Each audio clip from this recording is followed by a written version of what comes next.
Bayangin, tahun 1994, sebuah kongres keagamaan yang harusnya akan berjalan biasa aja, malah berubah jadi arena pertarungan sengit. Ini bukan sekedar pertemuan rutin loh, ini adalah sebuah konfrontasi bersejarah yang bakal menentukan arah demokrasi di Indonesia. Iya, persis kayak gitu digambarinnya, medan perang terbuka. Dan ini bukan kiasan yang dilebih-lebihkan ya.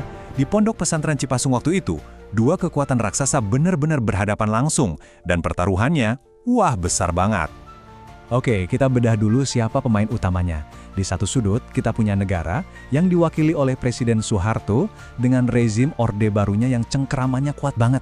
Nah, di sudut lain, ada perlawanan dari masyarakat sipil yang dipimpin oleh Kiai Haji Abdurrahman Wahid atau yang akrab kita panggil Gus Dur. Jadi ini tuh bukan cuma soal siapa lawan siapa ya, tapi ini pertarungan antara dua ideologi yang benar-benar bertolak belakang. Kekuasaan absolut melawan prinsip kemandirian dan demokrasi. Jadi, maunya Soeharto tuh apa sih? Simple banget, kontrol penuh. Rezim Orde Baru punya satu misi utama, mengambil alih atau mengkooptasi setiap kekuatan yang ada di masyarakat. Dan kali ini, target utamanya adalah Nahdlatul Ulama, organisasi Islam terbesar di Indonesia. Terus lawannya siapa? Gus Dur ini bukan cuma ketua NU biasa loh. Dia itu bisa dibilang jantungnya oposisi pro-demokrasi dan dikenal vokal banget mengkritik pemerintah. Kredibilitasnya bahkan diakui dunia loh. Beliau ini penerima Ramon Magsaysay Award yang sering disebut-sebut sebagai Nobel perdamaiannya Asia. Nah, disinilah ceritanya jadi makin menarik.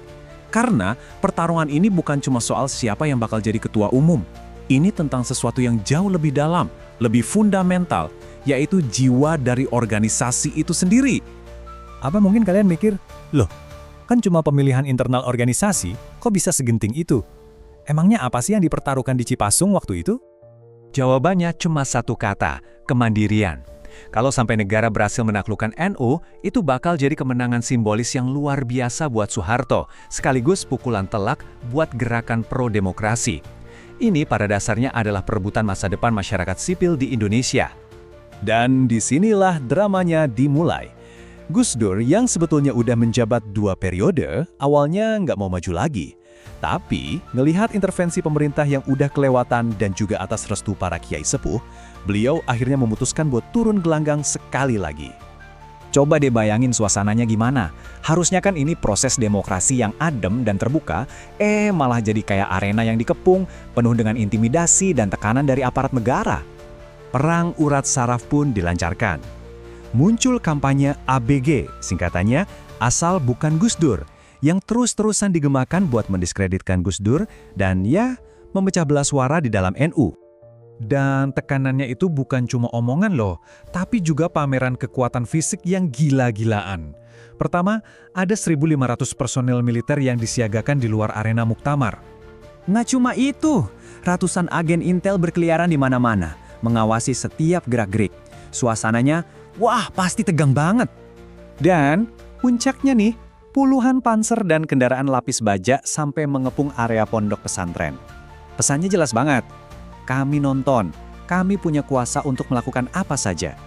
Di tengah pameran kekuatan militer yang kayak gitu, perlawanan yang muncul tuh bikin merinding. Para kiai sepuh, ulama-ulama senior, cuma bisa menangis sambil terus berdoa. Mereka memohon supaya NU diselamatkan dari cengkeraman kekuasaan Orde Baru. Ketegangan ini memuncak sampai detik-detik terakhir. Seluruh mata tertuju pada proses penghitungan suara yang bakal menentukan segalanya. Semua orang menahan napas. Oke, kita coba flashback ke momen-momen paling krusial.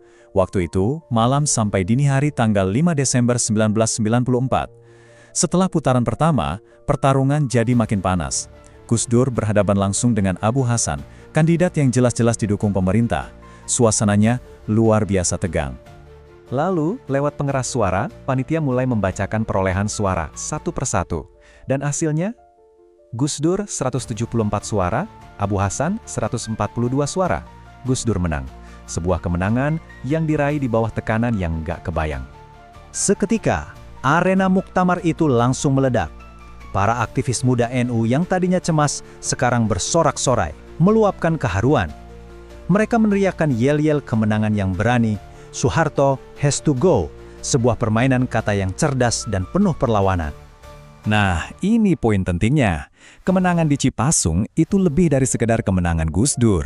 Ini tuh kayak ngirim pesan ke seluruh Indonesia bahwa rezim yang kelihatannya kuat banget itu ternyata bisa dilawan. Ini adalah retakan pertama di tembok kokoh otoritarianisme. Kisah Cipasung ini ninggalin kita satu pertanyaan besar yang, jujur aja, masih relevan sampai sekarang. Kalau sebuah lembaga sipil ditekan sama kekuasaan negara yang begitu besar, kekuatan mereka buat melawan dan bertahan itu datangnya dari mana sih?